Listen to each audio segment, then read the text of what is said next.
ஸ்தோத்திரம்.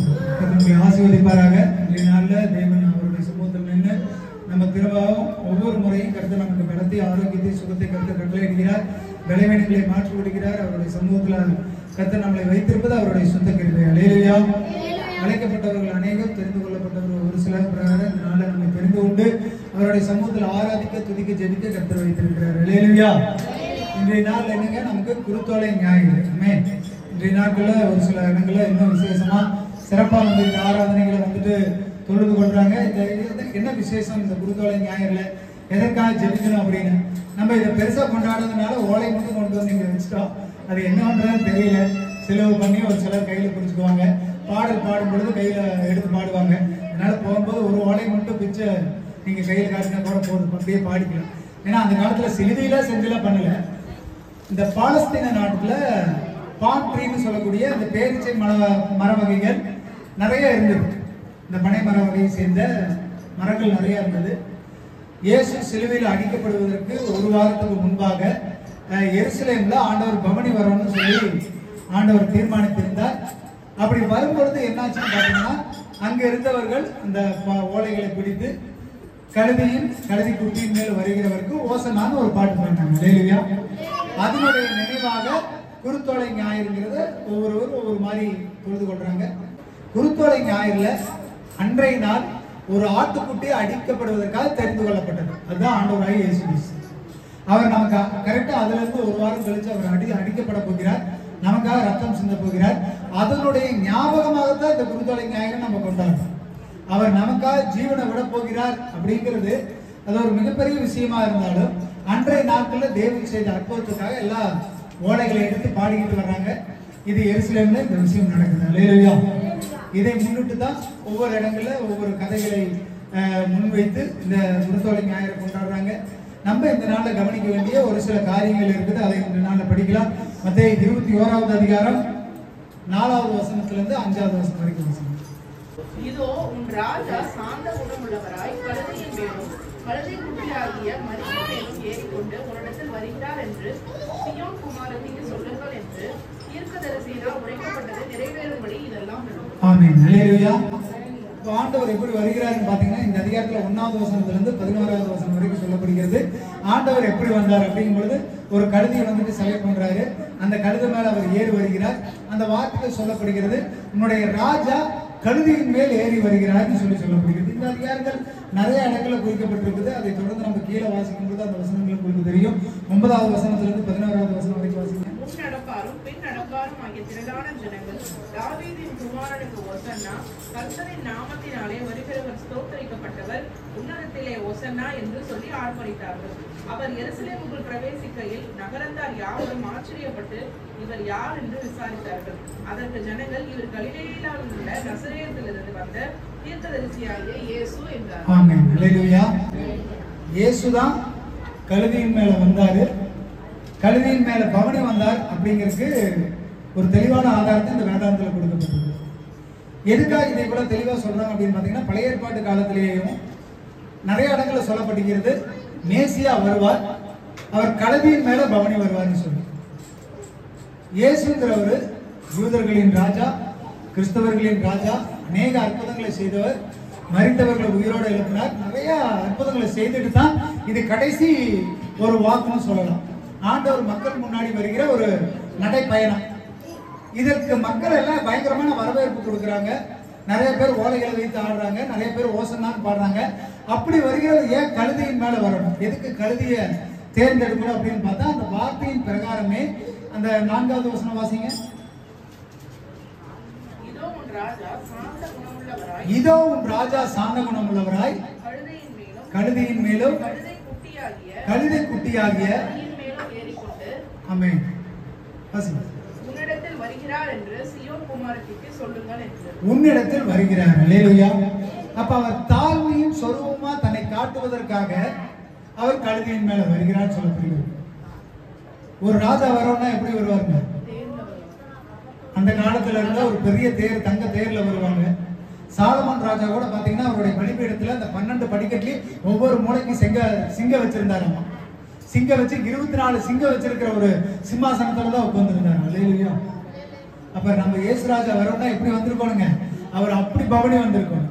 ஆனா அவர் தன்னுடைய தாழ்மையை வெளிப்படுத்துவதற்காக ஒரு கழுதையின் மேல வந்தார் சொல்லப்படுகிறது. இந்த கழுதையை பார்த்தீங்கன்னா குறிப்பா சொல்லும் பொழுது ஒரு அமைதிக்கான ஒரு சின்னமா தான் சொல்றாங்க. இந்த கழுதைங்கிறது ஒரு அமைதியான ஒரு ஜந்து, பெருசா எந்த உபத்திரையும் பண்ணாது, அப்படி இருக்கிற மாதிரி ஒரு விலங்கு. ஆண்டவர் பார்க்கிறார், நான் இதன் மேலதான் வரணும், நான் தாழ்மையை வெளிப்படுத்தணுங்கிறதுக்காக அவர் தன்னுடைய தாழ்மையின் நிமித்தம் அந்த கழுதையின் மேல பவனி வருகிறாங்க. இல்லையா? மக்கள் எல்லாம் பாக்குறாங்க, எல்லாம் சூழ்ந்து இருக்கிறாங்க, வருகிற இயேசுவுக்கு ஓசன்னான்னு பாடுறாங்க. இல்லையா? அப்ப ஒரு பெரிய விழா மாதிரி எல்லாரும் சத்தம் போட்டு பாடும்பொழுது ஒரு சிலர் தெரியாதவங்க கேட்கறாங்க, யார் இவரு, எதுக்கு இப்படி பாடுறீங்க, யாரு எங்கிருந்து வர்றாரு அப்படிங்கிறத சொன்னாங்க. அவர் தான் இயேசுன்னு சொல்லி. இல்லையா? அப்ப இயேசு மரிப்பதற்கு முன்பாக அவரை பற்றிதான ஒரு தெளிவான விளக்கம் அந்த ஊர் மக்களுக்கு தெரிஞ்சிருச்சு. இவர் இயேசு, இவர் இருந்தார், பூமிக்கு வந்தாரு, ஒரு தீர்க்கதரிசி அப்படிங்கிறது தெளிவாக இந்த வேதாகமும் சொல்லப்படுகிறது. அல்லேலூயா. சகரியா 9வது அதிகாரம் 9வது வசனம் வாசிங்க. சீயோன் குமாரத்தியே மிகவும் கலிகூரு, எருசலேம் குமாரத்தியே கெம்பீரி, இதோ உன் ராஜா உன்னிடத்தில் வருகிறார், அவர் நீதியுள்ளவரும் ரட்சிக்கிறவரும் தாழ்மையுள்ளவரும் கழுதையின் மேலும் கழுதை குட்டியாகிய மரியின் மேலும் ஏறி வருகிறவருமாய் இருக்கிறார். ஆமென். அல்லேலூயா. அவர் எப்படி உள்ளவருமா? தாழ்மை உள்ளவரா இருக்கிறாரம்மா. அவர் வந்துட்டு இரக்கம் நிறைந்தவரா இருக்கிறாரு. அவர் உங்கள் மத்தியில வர்றாரு, நீ கலிகூருன்னு சொல்லப்படுகிறது. அல்லேலூயா. உலக ரட்சகர் அவர்தான். நம்மளுடைய பாவங்களை சுமந்து தீக்கிற ஆட்டுக்குட்டி அவர்தான். அவர் எப்படின்னா வந்திருக்கலாம். ஏன்னா இதுதான் கடைசியா மக்கள் முன்னாடி அவர் வருகிற ஒரு பயணம். இந்த பயணத்துல தன்னை பெரிய சொரூபமா அவர் காட்டியிருக்கலாம். ஆனா அவர் அப்படி காட்ட கிடையாது. அவர் வந்த நாள் முதல் கொண்டு கடைசி வரைக்கும் தன்னை தாழ்த்தி மக்கள் முன்பாக தான் ஒரு பொருட்டில்லைங்கிறத ஆண்டவர் நிரூபித்தார். அல்லேலூயா. ஆனா இந்த நாள்ல இருக்கிறவங்களே அப்படி தெரியுமா, ஒரு கடைசி சான்ஸ் கிடைச்சதுனா தான் அதை ரொம்ப பயங்கரமா யூஸ் பண்ணிக்குவாங்க. சரி, இன்னைக்கு விட்டா நம்ம இன்னைக்கு தான் நம்ம அவங்கள பார்க்க போறோம், அப்ப எந்த அளவுக்கு நம்ம என்னென்ன செய்யணுமோ செஞ்சுட்டு போயிடுவாங்க. நம்மள என்ன பண்ணக்கூடாதுங்க, என்னைக்கு மறக்கவே கூடாதுன்னு சொல்லி. ஆனா ஆண்டவராக இயேசு கிறிஸ்து அப்படி பண்ணல. அவர் வந்து ரொம்ப தாழ்மையா ஆண்டவர் ஒரு வேலை செய்யறாரு, ஒரு கழுதையை பிடிச்சு அதன் மேல பவனி வருகிறார். இல்லையா? ஒரு சிலர் அவங்க வர்ற நட உட அவங்க வருகிற வாகனங்களை பார்த்து அவர்களை என்ன பண்ணுவாங்க, கைகூப்பி நின்று வணங்கி, ஓ இவங்க பெரிய ஆளுப்பா அப்படிவாங்க. இப்போ ஒரு ராஜாவோ மிகப்பெரிய அதிபதியோ அப்படி இந்த ரோட்ல சும்மா நடந்து வந்தா நமக்கு தெரியுங்களா? ஒரு 10 வண்டி வச்சுக்கிட்டு சைரன் வச்சுக்கிட்டு வந்தா என்ன பண்ணுவோம், சரி இவர் யாரோ வர்றாருப்பா அப்படின்னு சொல்லி போய் பார்ப்போம், கையை கட்டி நிற்போம், வணக்கம் சொல்லுவோம். அப்போ கொடுக்க வேண்டிய கணம் இருக்கிற பார்வைக்கு தெரிகிற அந்த நடை உடை பேச்சு அலங்காரத்துக்கா, இல்ல எதுவுமே இல்லாம கழுதை மேல வருகிற கர்த்தருக்கா? நம்ம யாருக்கு கணத்து கொடுக்கணுங்க? கர்த்தருக்கு தான் கணத்து கொடுக்கணும். அந்த பார்வைக்கு அவர் பிரம்மாண்டமா இருக்கிறதுனால நம்ம கணத்தை கொடுக்கறது இல்ல. கர்த்தர் கொடுக்க வேண்டிய கணம்ங்கிறது பார்த்து வருவது கிடையாது. இல்லையா? அவர் கொடுக்க வேண்டிய கணம் எப்படிங்க? அவர் தான் நீதிபதி. அவர் மேல குற்றம் சொல்றதுக்கு ஒருத்தரும் கிடையாது. அவர் உண்மையில நியாயாதிபதி. அப்ப அவர் வருகிற அப்பீரன்ஸை பார்த்து நம்ம கணம் செலுத்தக்கூடாது. அவர் உண்மையிலேயே இந்த உலகத்துக்கு வந்த மேசியான்னு சொல்லி நம்ம அவருக்கு கணம் செலுத்தணும். இல்லையா? ஆனா அந்த நாட்கள ஒரு சில பேர் அப்படி கணத்தை அவருக்கு கொடுக்கல.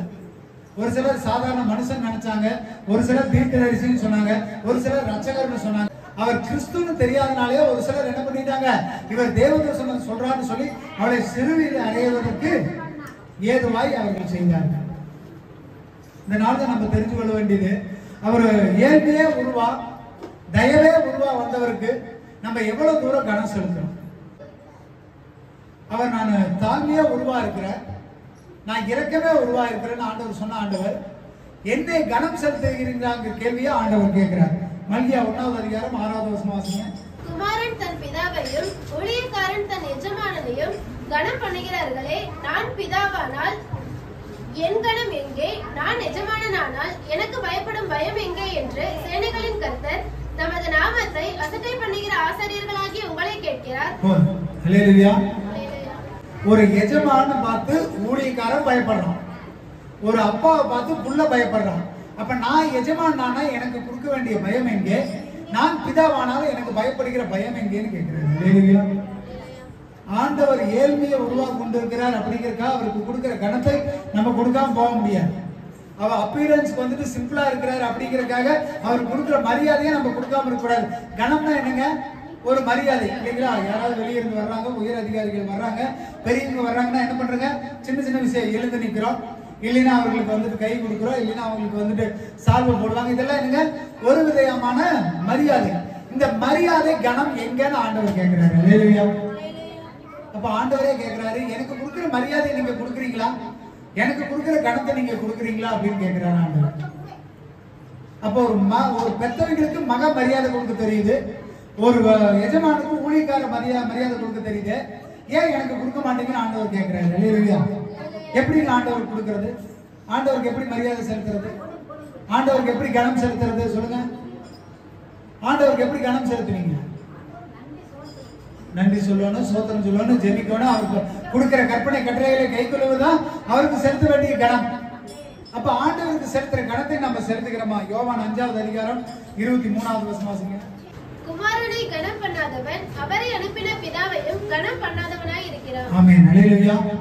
ஒருவேளை இயேசு அன்னைக்கு அப்படி வந்திருக்கிறாருன்னு சொல்லி அவரை கனம் பண்ணாம அசட்டை பண்ணி விட்டுருந்தோம்னா அவங்க நம்ம அனுப்பின பிதாவையும் நம்ம கனம் பண்ணாம போறோம். அல்லேலூயா. நம்ம வாழ்நாள்ல இயேசு அப்படித்தாங்க வந்தாரு. ஒருவேளை ரொம்ப பயங்கரமா ரொம்ப ஆடம்பரத்தோட நல்ல தங்க நகை பொண்ணோட தேர்ல வந்து நம்ம வீட்டுக்கு வந்திருந்தாருன்னா ஐயா வாங்க நம்ம கை கூப்பி கூப்பிட்டுருப்போம். ஆனா ஆண்டவர் சொல்றாரு, இதோ நான் வாசப்படியை நின்று கதவை தட்டுறேன், நீ கதவை திறந்தினா நான் உன்னோட பிரவேசிப்பேன், இல்லைன்னா நான் போயிடுவேங்கிறாரு. இல்லையா? சாதாரணமா வந்தவரை நிறைய நேரங்களில் நம்ம கண்டுகொள்ளாம விட்டோம். அநேக நேரங்கள் நம்ம வாசல் வரைக்கும் வந்த கர்த்தரையே நம்ம கண்ணுக்கு தெரியாம விட்டுட்டோம். அவர் நம்மளை விட்டு போறது இல்லைங்க. அவர் நம்ம பக்கத்துல வந்து நமக்காக செய்யணும்னு நம்ம வீட்டு வாசல்ல இருக்கிறார். நம்ம கதவை தட்டுறார். எத்தனை முறை நம்ம கதவை திறந்திருக்கிறோம், எத்தனை முறை ஆண்டவரை வரவேற்றிருக்கிறோம், எத்தனை முறை ஆண்டவருடைய நாமத்துக்கு கீழ்ப்படிந்திருக்கிறோம். நீங்க அவரை கனம் பண்ணலைன்னா அவர் அனுப்புற பிதாவே நம்ம கனம் பண்ணலையாமா? அவர் வந்துட்டு வருகிற அப்பீரன்ஸ் பார்த்து நிறைய நேரங்களில் நம்ம சரியா அவரை புரிந்து கொள்ள முடிவதில்லை. இந்த மக்களுக்கு தெரிஞ்சிருக்குமா இவருதான் இயேசுன்னு சொல்லி இயேசுன்னு சொன்னாங்க, ஆனா இவருதான் ரட்சகர் நிறைய பேருக்கு தெரியல.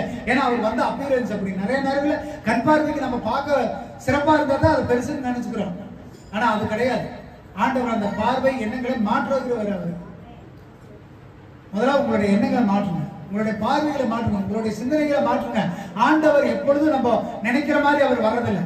அவர் வருகிறதே நமக்கு தெரியாது. நீங்க ஆயத்தமா இருந்தீங்க, நீங்க ஆவிக்குரியவர்களா இருந்தீங்கன்னா தான் ஆண்டவர் கண்டுபிடிக்க முடியும்.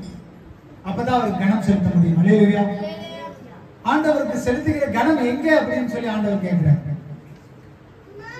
அப்ப ஆண்டவருக்கு கனம் செலுத்துவது அவசியம். நம்ம இருக்கிற சூழ்நிலைகளை பார்த்தெல்லாம் நம்ம செய்யக்கூடாது. ஒரு சிலர் வந்துட்டு பார்க்கறதுக்கு ரொம்ப நல்ல எப்படி சொல்றது, நல்ல கௌரவமா இருந்தா, ஆடம்பரம் ஆஸ்தி அந்தஸ்து சொத்து பத்து இருந்ததுன்னா அவர்களுக்கு கொடுக்குற மதிப்பு வேற மாதிரி இருக்கும். வேதாந்தத்தில் சொல்லப்படுகிறது, உன் ஆலயத்துக்கு 2 பேர் வர்றாங்க, ஒருத்தன் நல்லா இருக்கிறான்னு சொல்லி அவனை கூட்டு உயர்வான இடத்துல வைக்கிறக்கும், ஒருவனுக்கு ஒண்ணு இல்லைன்னு சொல்லி அவனை கீழே உட்கார வைக்கவும் நீ செய்யக்கூடாது. இருவருக்கு சரிசமமா தான் நீ உட்கார வைக்கணும். அப்ப இந்த இடத்துல சொல்லப்படுகிறது, கனம்ங்கிறது இருக்கிற ஆளுடைய அந்த அறிவையோ திறமையோ பணத்தையோ பொருளையோ அவர்கள் வருகிற அழகையோ பார்த்து கொடுக்கிறது கிடையாது. அந்த கனம்ங்கிறது உண்மையா எங்கிருந்து வரணும். அவர் ரட்சகர், அவர் பூமிக்கு வந்தார், நமக்காக அடிக்கப்பட போகிறார், நமக்காக ரத்தம் சிந்தி ஜீவனை கொடுத்து நம்மளை மீட்டு கொண்டாரு. அந்த விளையாடப்பட்ட கருத்தை வச்சுதான் அவருக்கு நம்ம கனம் செலுத்தணும். இல்லையா? அப்ப தேவனுக்கு நம்ம கனம் செலுத்துகிறோமோ, அவருக்கு கனம் செலுத்துவது எவ்வளவு முக்கியங்கிறதா இந்த நாளில் நீங்க கற்றுக்கொள்ள போகிறீர்கள். சங்கீதம் 22வது அதிகாரம் 23வது வசனம் வாசிங்க. கர்த்தருக்கு பயப்படுகிறவர்களே அவரை துதியுங்கள், யாக்கோபின் சந்ததியாரே நீங்கள் எல்லாரும் அவரை கனம் பண்ணுங்கள், இஸ்ரவேலின் வம்சத்தாரே நீங்கள் எல்லாரும் அவர் பேரில் பயபக்தியாய் இருங்கள். ஆமென். அல்லேலூயா. யாக்கோபின் சந்ததியாரே நீங்க என்ன பண்ணுங்களா? கர்த்தரை வாசிங்க. யாக்கோபின் சந்ததியாரே நீங்கள் எல்லாரும் அவரை கனம் பண்ணுங்கள். யாக்கோபின் சந்ததியாரே நீங்கள் எல்லாரும் அவரை என்ன பண்ணுங்க? கனம் பண்ணுங்க. அல்லேலூயா. போன வாரம் தான் பேசின சந்ததியை பத்தி பேசின இல்லைங்களா? நமக்காக ஆண்டவர் சொல்றாரு, யாக்கோபின் சந்ததியாரே நீங்களே என்ன பண்ணுங்க? அவரை கனம் பண்ணுங்கள். அல்லேலூயா. அது நம்ம மேல விழுந்த கடமை. அவருக்கு கனம் செலுத்துவது நம்ம மேல விழுந்த கடமை. அவருக்கு கொடுக்கிற மரியாதையும் அவர் கொடுக்கிற கனத்தையும் நம்ம இந்த நாளில் எவ்வளவு தூரம் கொடுத்துக்கிட்டு இருக்கோம்? இந்த கனம் யாருக்கு செலுத்தணும், எப்படி செலுத்தணும்? ஆண்டவர் ஒரு சிலரை கனம் செய்கிறார். அல்லேலூயா. ஆண்டவரும் நம்மளை கனம் செய்வதற்கு ஆண்டவர் விருப்பமா இருக்கிறார். உதாரணத்துக்கு நம்ம ஒரு இடத்துல வெளியே போறோம், அந்த இடத்துல நம்ம போற இடத்துல ஒரு சிலர் நம்மளை என்ன பண்ணுவாங்க? வாங்க முன்னாடி உட்காருங்கன்னு சொல்லி கனப்படுத்துவாங்க. ஒரு சிலர் நம்மளை விட உயர் அதிகாரிகள் வந்தா என்ன பண்ணுவாங்க? நம்மளை ஒதுக்கி விட்டு இன்னொருத்தரை கனம் பண்ணுவாங்க. மனுஷனுடைய கணம்ல எப்படி இருக்குங்களா வேற மாதிரி இருக்கும். மனுஷனுடைய கணம் ஆளை பார்த்து தான் பண்ணுவாங்க, அவனுடைய வளர்ச்சியை பார்த்து பண்ணுவாங்க, அவனுடைய தோற்றத்தை பார்த்து, அவனுடைய உடைகளை பார்த்து அவனை அங்க உட்கார வைக்கலாமா உட்கார வைக்க வேண்டாமான்னு முடிவெடுப்பாங்க. ஆனா தேவன் நம்மளை கனம் செய்கிறார். எப்படி கனம் செய்கிறார்னு கீழே வாசிங்க. ஏசாயா 43வது அதிகாரம் 1வது வசனம் வாசிங்க. இப்பொழுதும் யாக்கோபே, உன்னை சிருஷ்டித்தவரும் இஸ்ரவேலே உன்னை உருவாக்கினவரும் ஆகிய கர்த்தர் சொல்கிறதாவது, பயப்படாதே, உன்னை மீட்டுக் கொண்டேன், உன்னை பெயர் சொல்லி அழைத்தேன், நீ என்னுடையவன். ஆமென். அல்லேலூயா. யாக்கோபின் சந்ததியாகிய உன்னை ஆண்டவர் என்ன பண்றாரா உயர்த்துகிறார். 2, 3வது வசனம் எல்லாம் பாத்தீங்கன்னா ஆண்டவர் நிறைய ஆசீர்வாதங்கள் கொடுக்கிறார். 4வது வசனத்துல சொல்றாரு, நான் உன்னை கனப்படுத்துவேன் அப்படிங்கிறார். அல்லேலூயா. இந்த வசனத்தை திரும்ப வாசிங்க. நீ என் பார்வைக்கு அருமையானபடியால் நீ என்ன பார்வைக்கு அருமையானபடியால் கனம் பெற்றாய். அல்லேலூயா. ஆண்டவருடைய பார்வைக்கு நம்ம அருமையா இருந்தோம்னா தான் நம்மள என்ன பண்ணுவாங்க கனப்படுத்தும். அவருடைய பார்வைக்கு அருமையானவன் தான் யாக்கோபின் சந்ததி. ஆண்டவர் யாக்கோபின் சந்ததி எப்படி சொல்றாரு பாருங்க, நீ என் பார்வைக்கு அழகானவன்பா அப்படிங்கிறாங்க. ஆண்டவர் அழகா இருக்கிறன்னு சொன்னா நம்ம உண்மையிலேயே அழகா இருக்கிறோமா? அவருடைய பார்வைக்கு நிறைய நேரங்களில் அருவருப்பா மாறிடும், அவருக்கு பிடிக்காம மாறிடும், அவருக்கு பிடிக்காத விஷயங்களை செய்திடும். அவரே சொல்றாரு, அழகா இருக்கிற அருமையா இருக்கிற உன்னை நான் பக்கத்துல இழுத்துக்கிறேன், யாக்கோபின் சந்ததியே, இஸ்ரவேலின் புத்திரனே, நீ என்னிடத்துல வா, நீ என்கிட்ட கனம் பெற்றாய்ன்னு ஆண்டவர் சொல்றாரு. அல்லேலூயா. ஆனா அநேக நேரங்களில் ஆண்டவர் கொடுக்கிற கணத்தை நம்ம தவற விட்டுறோம். ஆண்டவர் கணம் கொடுக்கிற அளவுக்கு நம்ம இருக்கிறோமா? நம்மளால முடியுதா? ஆண்டவர் அழைச்சது உண்மைதான், ஆண்டவர் பேர் சொன்னது உண்மைதான், ஆண்டவர் கனப்படுத்துறது உண்மைதான். ஆனா நம்மளால நிறைய நேரத்துல மனுஷங்கிட்டே கனம் பெற முடியுது. அப்புறம் எப்படி ஆண்டவர்கிட்ட நம்மளால கனம் பெற முடியும்? அப்ப நம்ம கனம் பெறாம போறதுக்கு ஒரு காரியம் தடையா இருக்கிறது. சங்கீதம் 149வது அதிகாரம் 9வது வசனம். இந்த கனம் அவருடைய பரிசுத்தவான்கள் யாவருக்கும் உண்டாகும். அல்லேலூயா. ஆமென். அல்லேலூயா. அப்ப தேவன் ஒரு மனுஷனை கனப்படுத்தா அவன் கனம் அடைவானா மாட்டானா? அப்ப ஆண்டவர் ஒரு மனுஷனை ஆசீர்வதிச்சிட்டாருன்னு சொன்னா ஒரு மனுஷனாலே அவனை தடுத்து நிறுத்தவே முடியாது, ஒரு மனுஷனாலே அவனை சபிக்கவே முடியாது. அப்ப தேவன் நிமித்தம் நம்ம கனம் பெற்ற நம்ம கனமுள்ளவர்களா இருக்கிறோமா? அப்ப கனம் குறைவதற்கு காரணம் என்னன்னு பார்த்தா நமக்குள்ள என்ன இல்ல, பரிசுத்தம் இல்லாததுனால நம்மளால கனத்தை பெற முடியறது இல்லை. இந்த கனம் பரிசுத்தவான்கள் எல்லாருக்கும் உண்டாயிருக்குன்னு சொல்லப்படுகிறது. அல்லேலூயா. அப்ப நீங்க உண்மையிலே பரிசுத்தவான்களா இருந்தா ஆண்டவர் கொடுத்த இந்த கனத்தை பெற்றுக்கொள்ள முடியுமா? முடியாதுங்க. கட்டாயம் முடியும். அப்ப நம்ம ஏதோ தவறு பண்றோம், நம்ம ஏதோ குறையுள்ளவர்களா இருக்கிறோம். அப்ப நம்ம கனவீனப்படுகிறோம்னு சொன்னோம்னா, ஆண்டவர் கொடுக்கிற கனத்தை பெற்றுக்கொள்ள முடியலன்னு சொன்னா நம்ம பரிசுத்தம் இல்லாதவர்களா இருக்கிறோம். ஆமென். பரிசுத்தம் இல்லாமல் ஒருவனும் ஒரு காலம் தேவனை தரிசிக்க முடியாது. அப்ப ஆண்டவர் உங்களை கூப்பிட்டு கனப்படுத்துறாரு. நீங்க ஆண்டவர் சமூகத்துல நின்று கனமடைய வேண்டும்னா நீங்க முதலாவது யாரா இருக்கணுங்க? பரிசுத்தவான்களா இருப்பது அவசியம். அல்லேலூயா. அப்ப உங்களை பரிசுத்தப்படுத்திக் கொள்வதா ஆண்டவர் கொடுக்கிற கனத்தை பெற்றுக் கொள்வதற்கு ஒரு வழி. அந்த பரிசுத்தமுள்ள சந்ததியாகிய யாக்கோபின் சந்ததியை தேவன் ஆசீர்வதித்திருக்கிறார். அல்லேலூயா. நீங்க சொல்லிக்கலாம் நம்ம ஆபிரகாம் சந்ததி யாக்கோபின் சந்ததின்னு. மேல இருந்து சொல்றதுக்கு முன்னாடி கீழ இருந்து உங்களை சரி பார்த்துங்க. நான் பரிசுத்தமானவனா இருக்கேனா, பரிசுத்தம் உள்ளவனா இருக்கிறனா? அப்படி பரிசுத்தம் உள்ளவனா இருந்தா கனம் பெற்றிருப்ப. அந்த கனம் பெற்ற சந்ததி தான் யாருங்க?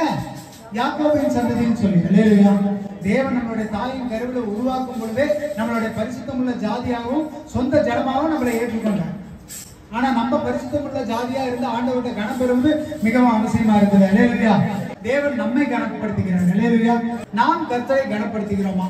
எப்படி கனப்படுத்துகிறோம் அப்படிங்கறத நம்ம தெரிந்து கொள்ளணும். அல்லேலூயா. அப்ப ஆண்டவருக்கு செலுத்த வேண்டிய கனம் என்பது நமக்கு நேரம் கிடைச்சா பண்றது கிடையாது. ஆண்டவருடைய சமூகத்துல ஆரம்ப புதுசுல ரசிக்கப்பட்ட புதுசுல நம்ம ஆண்டவர் நாளைக்கு ஓடி வருவோம், ஜெபிப்போம், ஆராதிப்போம், துதிப்போம். அதுக்கப்புறம் வேலை கூட அதிகமாயிரும், குடும்ப கூட அதிகமாயிரும், மற்ற சுமைகள் அதிகமாக அப்படியே என்ன ஆயிருங்க, ஆண்டவருக்கு செலுத்த வேண்டிய மரியாதையும் கனமும் கொஞ்சம் கொஞ்சமா சூழ்நிலைக்கு தகுந்த மாதிரி குறைய ஆரம்பிச்சு. உலக மனுஷனுடைய காரியங்கள் கனம் செலுத்துவதில் ஒரு போலியான கனம். இன்னைக்கு கூப்பிட்டு உங்களை பேசி நல்ல சமாதானமா வச்சுக்கிறவங்க தொடர்ந்து இனிமேல் அப்படி செய்வாங்களான்னு சொல்ல முடியாது. உலக மனுஷனுடைய கனம் போல நம்ம ஆண்டவருக்கு செலுத்தக்கூடாது. அல்லேலூயா.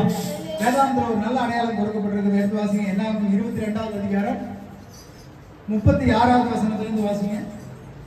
கீலேயம் வருகிறதை பாலாக் கேட்ட மாத்திரத்தில் கடைசி எல்லையான அர்னோன் நதியின் ஓரத்தில் உள்ள மோவாபின் பட்டணம் மட்டும் அவனுக்கு எதிர்கொண்டு போனார். பாலாக் கீலேயாமை நோக்கி, உம்மை அழைக்கும்படி நான் அவளோடு உம்மிடத்தில் ஆள் அனுப்பவில்லையா? என்னிடத்துக்கு வராமல் இருந்ததென்ன? ஏற்ற பிரகாரமாக உம்மை நான் கனம் பண்ண மாட்டேனா என்றார். அப்பொழுது கீலேயம் பாலாலை நோக்கி, இதோ உம்மிடத்துக்கு வந்தேன், ஆனாலும் ஏதாரையும் சொல்கிறதற்கு என்னால் ஆகுமோ? தேவன் என் வாயிலே அளிக்கும் வார்த்தையிலே சொல்லுவேன் என்றார். பிலேயம் பாலாக்குடனே கூட போனார். அவர்கள் சீரியா பூதேசத்தில் சேர்ந்தார்கள். அங்கே பாலா காடு மாடுகளை அடித்து பிலேயமுக்கு அவனோடு இருந்த பிரபுக்களுக்கும் அனுப்பினார். ஆமென். அல்லேலூயா. என்ன இந்த இடத்துல ஒரு கதை சொல்லப்படுகிறது பாருங்க. மனுஷனுடைய கணம் எப்படி இருக்கும், மனுஷன் எப்படி கணம் பண்ணுவான் அப்படிங்கிறதுக்கு இது ஒரு நல்ல உதாரணம்.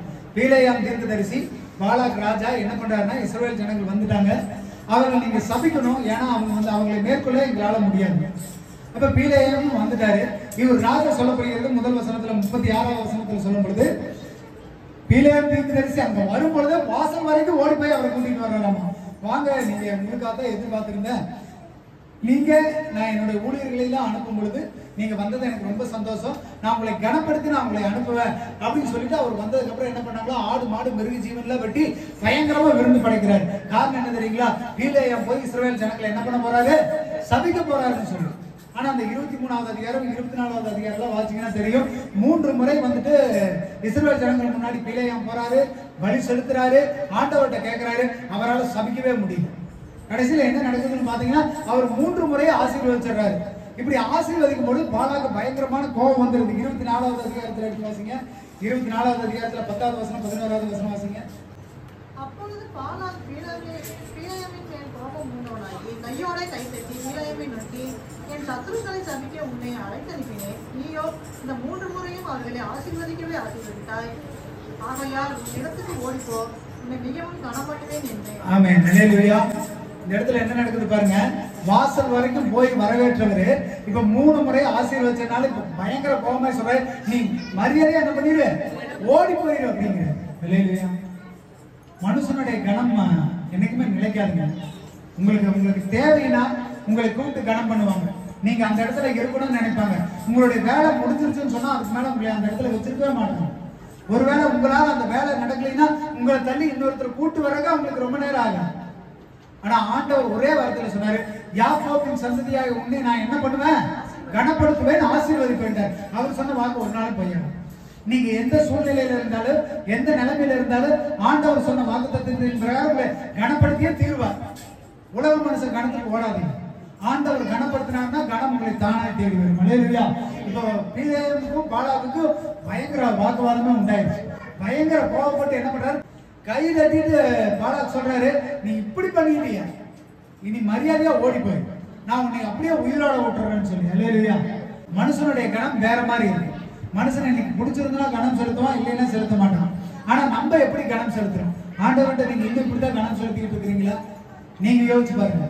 நீங்க பாலாக்கு மாதிரி ஆண்டவர்கிட்ட நடக்கிறீங்களா, இல்ல உண்மையா இருக்கிறீங்களான்னு சொல்லி. ஆண்டவர்கிட்ட செலுத்த வேண்டிய கணம் நமக்கு தேவைன்னா ஆண்டவரை வேண்டுவதும், நமக்கு தேவைன்னா ஜெபிப்பதும் கிடையாது. ஆண்டவருக்கு செலுத்த வேண்டிய கணம் அவர் நமக்கு. யோபு என்ன பண்ணாருங்க, நான் வந்து செத்தே போனாலும் என் வாயிலிருந்து நான் எதையும் புறம்புற மாட்டேங்க. அதுதாங்க உண்மையான கணம். ஆண்டவருக்கு செலுத்துகிற உண்மையான மரியாதை அதுதான். எந்த சூழ்நிலையா இருந்தாலும் சரிங்க, நன்மைக்கானாலும் தீமைக்கானாலும் வாழ்வானாலும் சாவானாலும் நம்ம ஆண்டவரை விட்டு விலகாம அவருடைய நாமத்தை தொழுதுகிறது தான் அவருக்கு செலுத்த வேண்டிய கணம். இன்னைக்கு நீங்க கேட்டீங்க, போலியான கணம் செலுத்துறீங்களா ஆண்டவருக்கு, இல்ல உண்மையான கணத்தை கொடுக்குறீங்களா? போலியான கணம்னா என்னங்க, கூப்பிட்டா மட்டும் வர்றது, இல்லைன்னா வர்றது இல்லை. ஜெபிக்கிற நேரம் நம்மளால முடிஞ்சா மட்டும் ஜெபிக்கிறது, இல்லைன்னா ஜெபிக்கிறது இல்லை. ஆண்டவருக்கு செலுத்த வேண்டிய கணம் ஒரே மாதிரி இருக்கணும். மனுஷன் எப்படி வேணாலும் போயிட்டு போறான். தேவனுக்கு செலுத்த வேண்டிய கணத்தை உண்மையாக செலுத்துங்கள். அல்லேலூயா. அப்ப நம்ம உண்மையா எப்படி கணம் செலுத்துவது? ஆண்டவருக்கு நான் எப்படி பரிசுத்தமா இருக்கிறது? பரிசுத்தம் உள்ளவனுக்கு தான் ஆண்டவர் கணத்தை கொடுக்கிறார். நான் பரிசுத்தமா இருந்தா தான் ஆண்டவரை தரிசிக்க முடியும். அப்ப ஆண்டவர் என்னை கனப்படுத்துறாரு, நான் அவரை கனப்படுத்தினா, அவரை முழு உள்ளத்தோடு கனப்படுத்தினா எப்படி கனப்படுத்துவது அப்படிங்கறத வாசிங்க. மார்க் 11வது அதிகாரம் 2வது வசனம். உங்களுக்கு எதிரே இருக்கிற கிராமத்துக்கு போங்கள், அதில் பிரவேசித்த உடனே மனுஷன் ஒருவரும் ஒரு காலம் ஏறிடாத ஒரு கழுதை குட்டி கட்டியிருக்க காண்பீர்கள், அதை அவிழ்த்து கொண்டு வாருங்கள். ஆமென். அல்லேலூயா. அப்போ அந்த பார்வைக்கு நகையும் கல்லும் வைரமும் வைடூரியம் வச்சு அலங்கரிப்பா இருக்கிற கடவுளுக்கு தான் கணம் செலுத்துகிறார்களோ தவிர, பிஞ்சு துணி போட்டவர், அரை நிர்வாணமா தொங்க விடப்பட்டவர் அப்படின்னு சொல்லிட்டு நிறைய பேர் விட்டுறாங்க. அவருக்கு செலுத்த வேண்டிய கணத்தை செலுத்துறது இல்லை. அதனால இன்னைக்கு தெரிஞ்சுக்கங்க, அவர் அடுத்த வாரம் அடிக்கப்பட போறார். உங்களுக்காக அடிக்கப்பட போகிற ஆண்டவருக்கு நீங்க கணத்தை செலுத்துறீங்களா இல்லையா? அதுதான் இன்னைக்கு நான் உங்களுக்கு சொல்லி தரேன். அவர் நம்மளை கனப்படுத்தி இருக்கிறார். சந்ததியாக உன்னை நான் கனப்படுத்தினேன்ட்டார். ஆனா நம்ம கனப்படுத்துறோமா? போலியான கனம் வேண்டாம். பீலேயாமுக்கு பாலாக்கு பண்ணின போலியான கணத்தை நீங்க கொடுக்காதீங்க. ஆண்டவருக்கு உண்மையா கணத்தை கொடுக்குறீங்களா? இப்பதான் நம்ம இந்த கதைகளை வர போறோம். வாசிங்க திரும்ப 2வது வசனம். உங்களுக்கு எதிரே இருக்கிற கிராமத்துக்கு போங்கள். அதில் பிரவேசித்த உடனே மனுஷன் ஒருவரும் ஒரு காலம் ஏறியிராத ஒரு கழுதை குட்டி கட்டியிருக்க காண்பீர்கள். அதை அவிழ்த்து கொண்டு வாருங்கள். ஆமென். அல்லேலூயா. ஆண்டவர் ஏறுவதற்கு ஒரு கழுதையை தேர்ந்தெடுக்கிறார். அந்த கழுதை எப்படி இருக்கணுமா? ஒருவனும் ஒரு காலம் ஏறி இருக்காத ஒரு கழுதை குட்டி. அல்லேலூயா. அப்பளுக்கு இல்லாத, அசுத்தம் இல்லாத, சுத்தமான ஒரு பொருளை ஆண்டவர் எடுத்தாங்க. அல்லேலூயா. ஒருத்தனும் ஒரு காலம் ஏறி இருக்காத கழுதை கொண்டு வாங்க, நான் அதுல பவனி போகணும்னு சொல்றாரு ஆண்டவர். அல்லேலூயா. ஆண்டவர் நம்மை உருவாக்கும் பொழுது அப்படிதான் உருவாக்குறார்.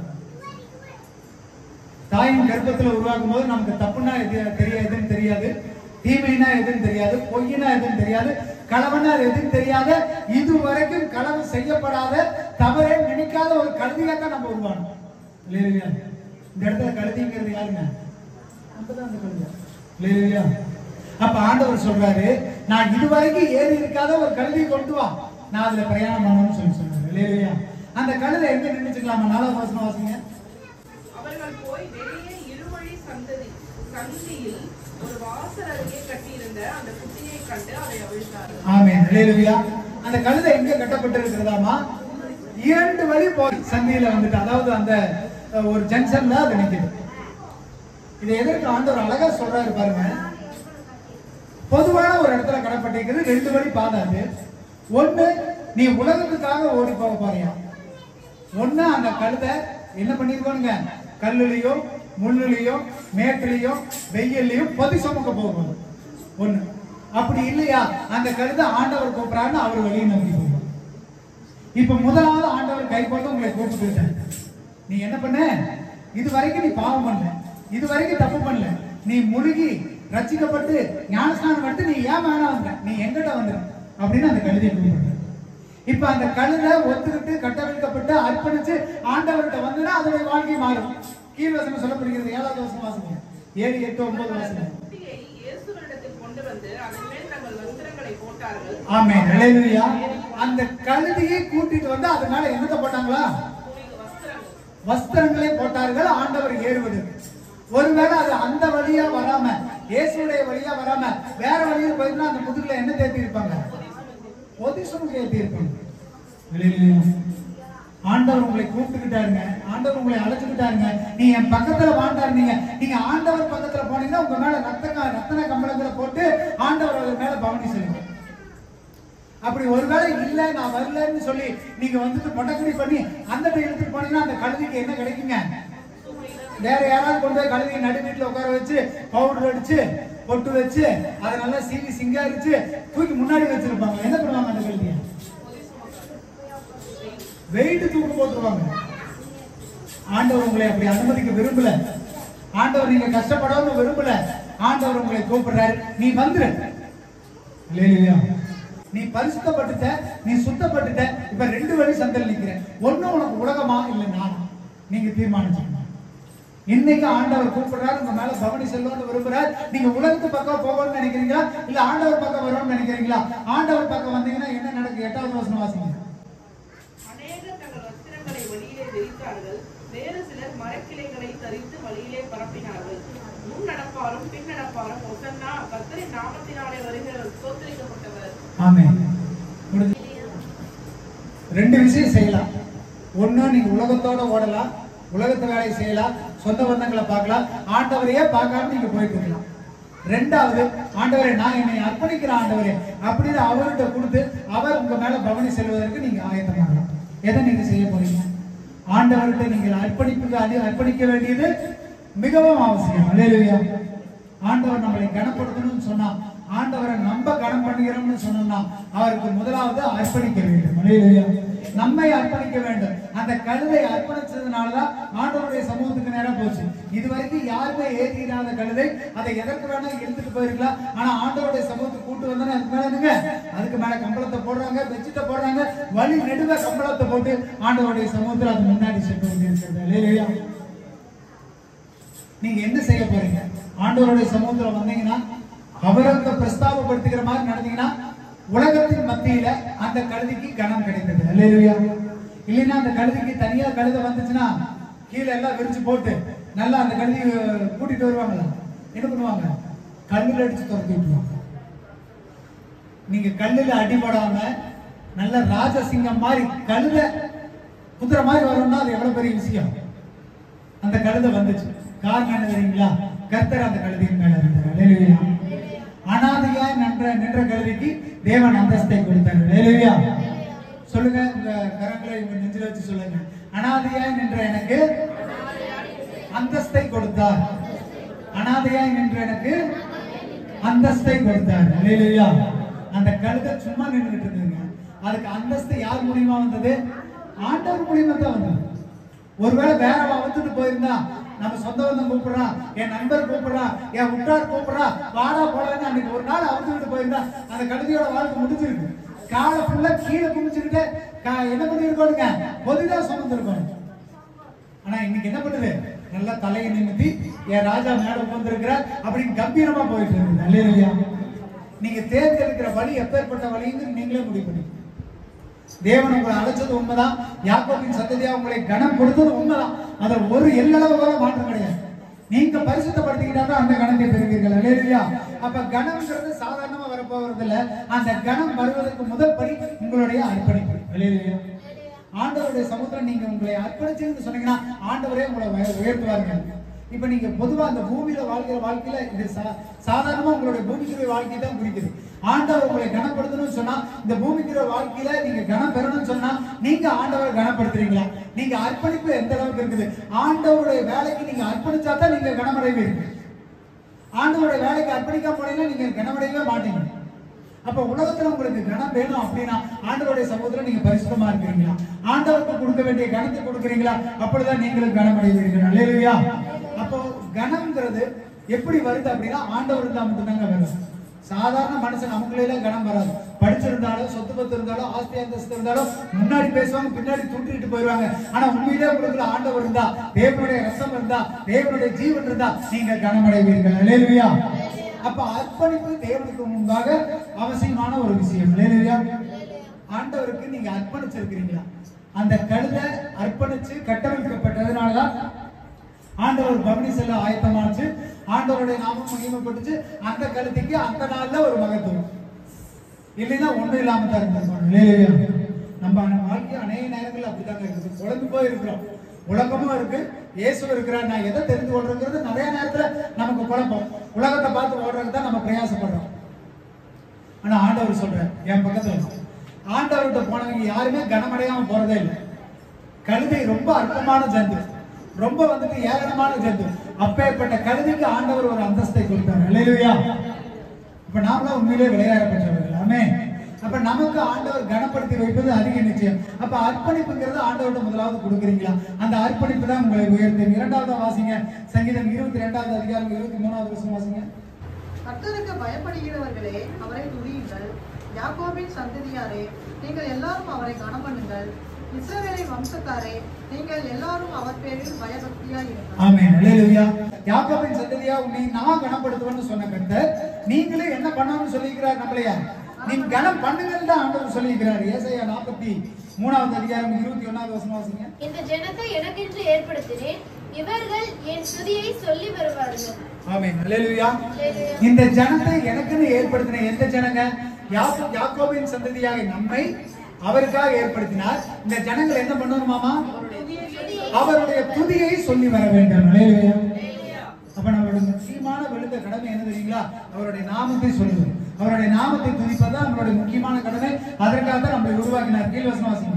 ஆனாலும் யாக்கோபே நீ என்னை நோக்கி கூப்பிடவில்லை. ஆனாலும் யாக்கோபே நீ என்னை நோக்கி கூப்பிடவில்லை. இஸ்ரவேலே நீ என்னை குறித்து மனம் சலித்து போனாயாம். அல்லேலூயா. நீ என்னை நோக்கி கூப்பிடு, விண்ணப்பம் பண்ணுன்னு சொன்னா நீ என்னை கூப்பிடாம என் மேல உனக்கு சலிப்பு உண்டாயிருச்சுங்கிற ஆண்டவர். கீழே வாசிங்க. உன் ஆடுகளை தகன பலிகளாக நீ எனக்கு செலுத்தவில்லை, உன் பலிகளாலே நீ என்னை கனம் பண்ணவும் இல்லை. காணிக்கைகளை செலுத்தும்படி நான் உன்னை சங்கடப்படுத்தாமலும் தூபம் காட்டும்படி உன்னை வருத்தப்படுத்தாமலும் இருந்தேன். நீ எனக்கு பணங்களால் சுகந்த பட்டணையில் கொள்ளாமலும் உன் வழிகளின் இனத்தினால் என்னை திருப்தியாக்காமலும் உன் பாவங்களினால் என்னை சங்கடப்படுத்தி உன் அக்கிரமங்களினால் என்னை வருத்தப்படுத்தி. ஆண்டவரை கனப்படுத்துன்னு சொன்னா நம்ம என்ன பண்றோமாமா? நம்மளுடைய பாவத்தினால சங்கடப்படுத்தி அக்கிரமங்கள்னால அவரை துக்கப்படுத்துகிறோமா? எப்ப நீ பலி செலுத்த மாட்டீங்க. பலினா என்னங்க? மேல அதிகாரத்தில் சொல்லப்படுது, யாக்கோபின் சந்ததியா உன்னை துதிப்பதற்காக தெரிந்து கொண்ட நீ ஸ்தோத்திர பலிகளை இட்டு எனக்கு பலி செலுத்தாம என்னை நோக்கி விண்ணப்பம் பண்ணாம நீ என்னை சங்கடப்படுத்தி என்னை துக்கப்படுத்துகிறீங்க. ஆண்டவருக்கு கொடுக்கிற கணத்தை கொடுக்கிறோமா? ஆண்டவருக்கு கொடுக்கிற கணம்ங்கிறது அவருடைய நாமத்தை சொல்லிக்கிட்டே இருக்கிறது, அவருடைய நாமத்தை பிரஸ்தாபப்படுத்துவது, அவருடைய சமூகத்தில் அவருக்கு நின்று ஸ்தோத்திரம் பண்ணி ஸ்தோத்திர பலிகளை ஏற்படுதான் அவருக்கு நம்ம செலுத்துகிற கணம். ஆனா நம்ம என்ன பண்றோம்? ஆண்டவரே சொல்ற இடத்துக்கு பதிலா ஐயோ இப்படி ஆயிடுச்சு அப்படின்றோம், சங்கடப்படுறோம், ஆண்டவர் மேல செழிப்பை உண்டாக்குறோம். அப்ப நம்ம ஆண்டவருக்கு கனம் எப்படி செலுத்தணும் அப்படின்னா துதி செலுத்துவதன் மூலியமாய் ஆண்டவருக்கு கணத்தை செலுத்த முடியும். அல்லேலூயா. ஆண்டவரை துதிக்கும் சந்ததியா தான் நம்ம உருவாக்கினார். ஆனா துதிக்கிறத தவிர நம்ம வாயில எல்லா வார்த்தைகளும் வருது. ஆண்டவர் மேல செழிப்பு உண்டாகுது. அந்த கடைசி 2 வார்த்தைகளை வாசிக்க 24வது வசனத்துல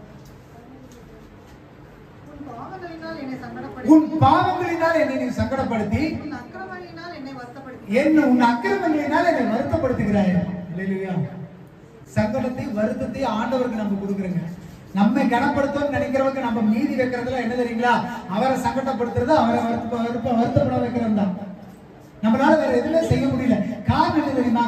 அவரை சங்கடப்படுறதுக்கு வருத்தப்படுறதுக்கு காரணம் என்னன்னா நம்ம என்ன செலுத்துறது இல்லையாமா? துதி செலுத்துறது இல்ல, பலி செலுத்துறது இல்ல, ஆண்டவர் நோக்கி விண்ணப்பம் பண்றது இல்ல. நீ என்னை விண்ணப்பம் பண்ண சொன்னா நீ என்னை விண்ணப்பம் பண்ணாம உன் பாவத்துல விழுந்து கிடக்குறீங்கிற ஆண்டவர். அல்லேலூயா. அப்ப முதலாவது ஆண்டவருக்கு கனம் செலுத்துவதில் முதல் படி அவரை துதிப்பது, ஆராதிப்பது. அல்லேலூயா. இரண்டாவது எடுத்து வாசிங்க, நீதிமொழிகள் 3வது அதிகாரம் 9வது வசனம். பொருளாலும் உன் எல்லா விளைவின் முதல் பலனாலும் கர்த்தரை கனம் பண்ணு. ஆமென். அல்லேலூயா. ஆண்டவரை கனம் பண்ணுவதுல இரண்டாவது விஷயம், உன் பொருளாலும் உன் விளைவின் எல்லா முதல் பலனாலும் உன் கர்த்தரை கனம் பண்ணுன்னு சொல்லப்படுகிறது. அல்லேலூயா. ஆண்டவர் வேதாகமத்தில் சொல்லும்போது உன் ஆலயத்துக்கு வரும்பொழுது நீ வெறுங்கையோடு வராமல் உன் திராணிக்கு தக்கதாக ஏதாவது கொண்டு வரும். ஆண்டவரை கனம் பண்ணுவது கொடுப்பதிலும் ஆண்டவருக்கு கனம் தேவை. அல்லேலூயா. அந்த காலத்துல பாத்தீங்கன்னா எப்படின்னா பொருள் பணம்லாம் நேரடியா எல்லாத்து கையிலயும் இருக்காது. அப்ப என்ன பண்ணுவாங்கன்னா பொருளா வச்சிருப்பாங்க. ஆசரிப்பு கூடாரம் கட்டும் போது என்ன பண்ணாங்க? தங்கத்தை கொடுத்தாங்க, வெள்ளியை கொடுத்தாங்க, பொண்ணை கொடுத்தாங்க, நூல்களை கொடுத்தாங்க, நிறைய பேர் பொருளா செய்து கொடுத்தாங்க. அதே போல விளைவின் முதல் பலன் அப்படின்னு வரும்பொழுது என்ன ஆகுங்க? அந்த இடத்துல சொல்லும் போது அந்த காலத்துல நிறைய மரங்களை எல்லாருமே வச்சிருந்தாங்க. ஒலிவ மரம் வச்சிருந்தாங்க, பேரிச்சை மரம் வச்சிருந்தாங்க, திராட்சை கொலைகள் வச்சிருந்தாங்க. அப்படி நீ எது வந்திருந்தாலும் அதுல முதல் பலன் யாருக்கு கொடு? ஆண்டவருக்கு கொடுனாங்க. அல்லேலூயா. அப்ப இந்த முதல் பலனால நீ கர்த்தரை கனம் பண்ணு. ஆமென். அப்ப நமக்கு முதல் பலன் தான் என்னங்க? ஆண்டவர் நமக்கு மாதம் ஃபுல்லா சம்பளத்துக்கு போற ஃபர்ஸ்ட் வாங்குற சம்பளம் தான் நமக்கு என்னங்க? அதுதான் நம்ம விளைவு. நம்ம விளைச்சதுக்கு, நம்ம மாதம் ஃபுல்லா கஷ்டப்பட்டதுக்கு கிடைக்கிற ஒரு தொகை. அது மாசமா இருக்கலாம், வாரமா இருக்கலாம், தினமா இருக்கலாம். அதுல இருக்கிற முதல் பலனை எனக்கு கொடு, அதுதான் நீ எனக்கு செலுத்துகிற கனம். அப்புறம் துதிக்க சொல்லி கொடுத்த கர்த்தர் கொடுக்கவும் ஆண்டவர் சொல்லி கொடுக்கிறார். நீ எனக்கு கனம் செலுத்துற. எப்படி கனம் செலுத்துவ? ஆண்டவருக்கு நீங்க கொடுக்கிற காணிக்கை பொருள் அது பணம் கிடையாதுங்க. அது என்னங்க? கனம். அது பணம்னு நினைக்காதீங்க. ஆண்டவருக்கு செலுத்துற மரியாதை. அல்லேலூயா. ஆண்டவருக்கு நீங்க மரியாதை செலுத்துறீங்களா? ஏன்னா அவர் நமக்கு கொடுக்கறதுல இருந்து தான் எடுத்து கொடுக்குறோம் இல்லைங்களா? நீங்க கனம் செலுத்துறீங்களா இல்ல சும்மா ஒப்புக்கு நீங்க பண்ணிட்டு இருக்கீங்களா? கனம்ங்கிறது முதல் பலன். எல்லாத்தையும் கொடுக்க சொல்ல. அப்ப ஒரு உதாரணத்துக்கு ஒரு செடி வைக்கிறீங்கன்னு வைங்க. ஒரு சொரக்காய் செடி வச்சு வைக்கிறீங்க. எத்தனை காய் பிடிக்குங்க? அதுல அது அழியறதுக்குள்ள எத்தனை காய் பிடிக்கும்? உதாரணத்துக்கு எலிசபெத் எவ்வளவு காய் பிடிக்கும்? குத்து மதிப்பா சொல்லுங்க. ஒரு 50 காய் பிடிக்குமா? அது எத்தனை காய் பிடிக்கும்? ஒரு 100 காய் பிடிக்குதுன்னு வைங்க. ஆண்டவர் கேட்டது முதல் பலன். முதல் பலன் தான் எப்ப பிடிக்கிற காய்? மீதி 99 காய் யாருக்கு? அது வந்துட்டு பணம் கிடையாது, அது கனம். அல்லேலூயா. ஒரு மரியாதை. இப்ப நீ எது செஞ்சாலும் முதல்ல அவங்களுக்குன்னு எடுத்து வைக்கிற இல்லையா? இப்ப வீட்டுல நமக்கு பிடிச்சவங்க வந்துட்டாங்கன்னா சாப்பிடறதுல எல்லாம் என்ன பண்ணுவோம்? சிறந்த இது நல்லா டேஸ்டா இருக்கு. கோழியில நெஞ்சு கறி விட தொடக்கறி சாப்பிட்டா நல்லா இருக்கு. இதை வை அவங்களுக்கு, அது சாப்பிட்டு அது நல்லா இருக்கும். இந்த குழம்பை விட அந்த குழம்பு வை. அப்போ முதல்ல நல்லதெல்லாம் எடுத்து வைக்கிறீங்க. தெரியுதா? அந்த கீழ்வசனம் இருக்குது, நான் வாசிங்க, நான் சொல்றேன். மல்கியா 1வது அதிகாரம் 6வது வசனத்துல இருந்து 8வது வசனம் வரைக்கும் வாசிங்க. தன் பிதாவையும் ஊழியக்காரன் எஜமானனையும் கனம் பண்ணுகிறார்களே, நான் பிதாவானால் என் கனம் இங்கே, நான் எஜமானனானால் எனக்கு பயப்படும் பயம் இங்கே என்ற சேனைகளின் கர்த்தர் தமது நாமத்தை அசட்டை பண்ணுகிற ஆசாரியர்களாகிய உங்களை கேட்கிறார். அதற்கு நீங்கள் உமது நாமத்தை எதனாலே அசட்டை பண்ணினோம் என்கிறீர்கள். என் பீடத்தின் மேல் அசுத்தமான அப்பத்தை படைக்கிறதுனாலேயே, ஆனாலும் உம்மை எதனாலே அசுத்தப்படுத்தினோம் என்கிறீர்கள். கர்த்தருடைய பந்தி எண்ணமற்று போயிற்று என்று நீங்கள் சொல்லுகிறதுனாலேயே, நீங்கள் கண் ஊனமானதை வழியில கொண்டு வந்தாலும் அது பொல்லாப்பல்ல, நீங்கள் கால் ஊனமானதையும் நசல் பிடித்ததையும் கொண்டு வந்தாலும் அது பொல்லாப்பல்ல என்கிறீர்களே. அதை நீ உன் அதிபதிக்கு செலுத்து, அவன் உன்மேல் பிரியமா இருப்பானோ, உன் முகத்தை பார்ப்பானோ என்று சேனைகளின் கர்த்தர் கேட்கிறார். ஆமென். ஹல்லேலூயா. ஈஸியா சொல்லிட்டாங்க. நம்ம பணம் பணம் பணம்னு பேசுறீங்க. பணத்துக்கு கணத்துக்கு ஆண்டவர் தெளிவா சொல்லிட்டாங்க. நீ கொடுக்கணும்னு நினைச்சா எதை வேணா கொடுக்கலாம். ஆனா கொடுத்துட்டு நான் கெட்டதை கொடுத்துட்டேங்கிற ஒரு குற்ற உணர்வு கூட உனக்கு இல்லையா? கண்ணு குருடானதை கொடுத்துட்டு தப்பான்னு நீ கேட்கிற, கால நசலானதை கொடுத்துட்டு தப்பான்னு கேட்கிற, இதெல்லாம் உனக்கு உறுத்தலையா? நீ என்னை எப்படி அசட்டை பண்ண, நீ எப்படி என்னை கனம் பண்ணாம போனீங்கன்னா இதுதான் காரணம் அப்படிங்கிற. செலுத்துறதுல கனம்ங்கிறது முதலாவதுங்க. ஆண்டவர் கொடுக்கறது முழுமையானதுங்க, உண்மையானதுங்க, கடமைக்கு செய்யறது கிடையாது. ஆண்டவர் உங்களோட பணத்தை எதிர்பார்க்கல, கனத்தை எதிர்பார்க்கிறார். இல்லையா? சொல்லுங்க. பணத்தை எதிர்பார்க்கிறவர் அல்ல, கனத்தை எதிர்பார்க்கிறவர். கனத்துக்கு பணத்துக்கு நிறைய வித்தியாசம் இருக்குங்க. கனம்ங்கிறது ரொம்ப முக்கியங்க. ஆண்டவர் என்ன எதிர்பார்க்கிறா? முதலாவது நான் கொடுத்ததுல என்னை ஃபர்ஸ்ட் அங்கேயே இருக்கிறியா, நான் முன்னாடி நிக்கிறேன், நீ நம்பரையா அப்படிங்கிற. அதாவது எத்தனை வேணா கொடுக்கலாம். பலி செலுத்துறது ஒண்ணுதான். நீ ஒரு ஆடு பலி செலுத்தணும், நீ ஒரு காணிக்கை செலுத்தணும் அப்படின்னா எவ்வளவு வேணாலும் செலுத்தலாம். ஆனா நீ கொடுக்கறதுல முதன்மையா இருக்குதா, உண்மையா இருக்குதா, பரிசுத்தமா இருக்குதான்னு பாக்கணும். கொடுக்கறதுல ஆண்டவர் உண்மையுள்ளவர்களா இருக்கும்.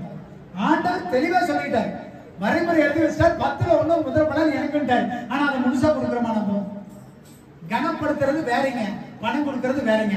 ஆண்டவருக்கு நீங்க பணத்தை கொடுக்குறீங்களா, கனத்தை கொடுக்குறீங்களா நீங்க தெரிஞ்சுக்கங்க. 10ல் 1 கொடுத்தா கனம், 10ல் 1 குறைச்சு கொடுத்தீங்கன்னா அது ஆண்டவர் கொடுக்குற பணம். உங்க பணம் ஆண்டவருக்கு தேவையா? பணம் ஆண்டவர் உங்களுக்கு கொடுக்குறார். ஆண்டவர் கனத்தை எதிர்பார்க்கிறார். அவர் கொண்டு வந்து போடாதீங்க, பணத்தை போடாதீங்க. பணம் அற்பமானது, அதனால ஒன்னையும் செய்ய முடியாது. ஆண்டவர் கனத்தை கேட்கிறார். நிறைய இடத்துல தப்ப புரிஞ்சுக்கிறாங்க. 10ல் 1 தசமாகணும்னு பணம் பலன்னு பேசுறீங்க. பணம் கிடையாது. அதுல முதல் பலன் கனம். ஆண்டவருக்கு செலுத்துற கனம். நான் ஜீவனை கொடுத்து, ஆயுசை கொடுத்து, இத்தனை நாள் வேலை செஞ்சு பலனை கொடுத்து அந்த சம்பளத்தை கையில வாங்குறதுக்கு ஆண்டவர் கிருபை செய்யினா உங்களால வாங்க முடியாது. நீங்க படிக்கிற பிரயாசனத்தை வேற வந்து போயிடும். இன்னைக்கு நீங்க தெளிவா தெரிஞ்சு வச்சுங்க, எழுதி வச்சுங்க, உங்க இருதயத்துல வச்சுங்க. ஆண்டவருக்கு கனத்தை கொடுக்குறீங்களா, பணத்தை கொடுக்குறீங்களா? பணத்தை கொடுத்து ஆண்டவர் ஆதாயப்படுத்தணும்னு நினைக்காதீங்க. கனம்ங்கிறது முதல், கொஞ்சமா இருந்தாலும் அது முதல். முதன்மையா கொடுக்கறது மட்டும்தான் கனம். அதுக்கப்புறம் நீங்க கொடுக்கறதுல ஒரு பிரயோஜனம் இல்லை. எல்லாத்தையும் எடுத்து செலவு பண்ணிட்டு மீதி மிச்ச மீதி வச்சு கொடுக்கறதுல கிடையவே கிடையாது. அது ஆண்டவர் கொடுக்கிற கனமே கிடையாது. ஆண்டவர் கனத்தை எதிர்பார்க்கிறாங்க. அதனால அவருக்கு கொடுக்க வேண்டியது மரியாதை, அவருக்கு கொடுக்க வேண்டியது கனம், பணம் கிடையாது. அதனால புரிஞ்சு கொள்ளுங்க. ஆண்டவருடைய சமூகத்தில் ஆண்டவர் தெளிவா சொல்லி கொடுக்கிறார். இப்ப இருக்கிற காலகட்டங்களில் நிறைய பேர் நிறைய சபைகளை வேற மாதிரி பேசுறாங்க. அதை கொடுத்து அதை பண்ணணும், இதை பண்ணணும், பணத்துக்காக. பணத்தை பத்தி பேசுவதற்காக ஆண்டவர் இந்த இடத்துல காணிக்கை தசம பாகம் கனத்துக்குரியதுன்னு சொல்லல. கனம்ங்கிறதால முதன்மை ஃபர்ஸ்ட் ஆண்டவருக்கு முதன்மை கொடுக்குறியா? நசல் உள்ளதையும் கெட்டு போனதையும் கொண்டு அதே ஆளு படி இல்லாம செத்து போற ஆடு தானே. ஆண்டவர் நசலா இருந்தாரா? ஆண்டவர் சொன்னாரு, பழுதற்றதும் குறையற்றதுமான ஒரு ஆடு உங்களுக்காக அடிக்கப்படும். ஆண்டவர் வந்துட்டு தவறு செஞ்சு கொண்டு வந்து உங்களுக்காக அடிக்கப்பட்டாரா? ஒருத்தன் குறை சொல்ல முடியல ஆண்டவரை. ஏன்னா அவர் பழுதற்ற ஆட்டுக்குட்டி. அவர் அப்படி பழுதற்றவரா இருக்கிறது போல நீங்க பழுதற்றவர்களா ஆண்டவர் முன்னாடி நிக்கணுமா வேண்டாமா? நிக்கணுமா வேண்டாமா சொல்லுங்க. நம்ம பழுதுள்ளவர்களா இருந்தா பலிபீடத்துக்கு ஏற முடியாது. நம்மளுடைய காணிக்கை பழுதுள்ளது, குறைவுள்ளது, குற்றம் உள்ளதா இருந்தா அதை ஆண்டவர் அங்கீகரிக்க மாட்டார். காயிலையும் அவன் காணிக்கையும் ஆண்டவர் நிராகரிச்சார். உங்களுடைய காணிக்கை எப்படி இருக்கு? உங்களுடைய தசமபாகம் எப்படி இருக்குது? கனத்துக்குரிய தசமபாகத்தை கொடுங்க. காசு மதிப்பை வச்சு தசமபாகம் கொடுக்காதீங்க. அது 1 ரூபாயா இருந்தாலும் 10,000 ரூபாய் இருந்தாலும் கனம் தான் முக்கியமா தவிர அது காசுக்கு முக்கியத்துவம் கிடையாது. கொஞ்சத்துல எடுத்து வச்சு பழகுங்க. தசமபாகத்தை காணிக்கையிலே ஆண்டவர் உங்களை கொடுக்க சொல்றார். அதை தான் ஆண்டவர் விரும்புகிறார். ஹல்லேலூயா. 8வது வசனம் வாசிங்க. கொண்டு வந்தாலும் அது பொல்லாப்பல்ல. நீங்கள் கால் ஊனமானதையும் நகல் பிடித்ததையும் கொண்டு வந்தாலும் அது பொல்லாப்பல்ல என்கிறீர்களே. அதை நீ உன் அதிபதிக்கு செலுத்து, அவன் உன் மேல் பிரியமா இருப்பானோ, உன் முகத்தை பார்ப்பானோ என்று சேனைகளின் கர்த்தர் கேட்கிறார். ஆமென். ஹல்லேலூயா. உங்க வீட்டுக்கு வர்ற ஒரு விருந்தாளிக்கு சாப்பாடு செய்ய முடியலைங்க, லேட் ஆயிடுச்சு. 2 நாளைக்கு முன்னாடி ஊற வச்ச பழைய சோறு வச்சிருக்கிறேன், கரைச்சு கொடுக்கட்டுங்களா? புளிச்சு போன தயிரோட, புளிச்சு போன சோறோட குடுப்பியா அவன் அதிகாரிக்கு? அவன் மூஞ்சி பாப்பானான்னு ஆண்டவர் எவ்வளவு அழகா பேசுறாரு பாருங்க. உன்னோட எஜமான குடுப்பியா, உன் அதிகாரி குடுப்பியா, உன் சொந்த பந்தத்தை குடுப்பியா? கெட்டு போன சாப்பாட்டையோ கெட்டு போன தயிரையும் ஊந்து புளிச்ச குழம்பு குடுப்பியா நீ? ஏப்பா எனக்கு கொடுத்துட்டு அது தப்பான்னு கேட்கறைய ஆண்டவருக்கு எவ்வளவு வேதனை பாருங்க. ஆண்டவர் இந்த இடத்துல கேட்கறது கணம், நல்லா புரிஞ்சுக்குங்க, மரியாதை. ஆண்டவர் கொடுக்க வேண்டிய மரியாதையை கொடுங்க. அவர் பார்க்க வந்துட்டு அப்பா அவர் அப்ராணிப்பா அப்படியே சொல்லிக்கிட்டு காலத்தை ஓட்டிக்கிட்டே இருக்கக்கூடாது இல்லையா? அப்ப ஆண்டவருக்கு கொடுக்க வேண்டிய கணத்தை கொடுக்கணுங்க. அவர் பயங்கரமானவர், அவர் பரிசுத்த பிதா, அவரால் ஒண்ணுமே செய்ய முடியாது. அப்பேற்பட்டவருக்கு நம்ம கொடுக்குற கணத்தை கொடுக்குறோமா? ஆராதனைக்கு வரோம்னா வரணும், ஜெபிக்கிறதுனா வரணும், மத்த எத்தனைக்கோ ஓடுறோமே, அவர் கொடுக்குற கணத்தை கொடுக்குறோமா? அதான் எதிர்பார்க்கிறாருங்க. அவரு ஓய்வு நாளை பரிசுத்தமா ஆசரிக்க நினைக்கணும், உங்க இஷ்டமானதை செய்யக்கூடாதுன்னு ஆண்டவர் விரும்புகிறார் இல்லையா?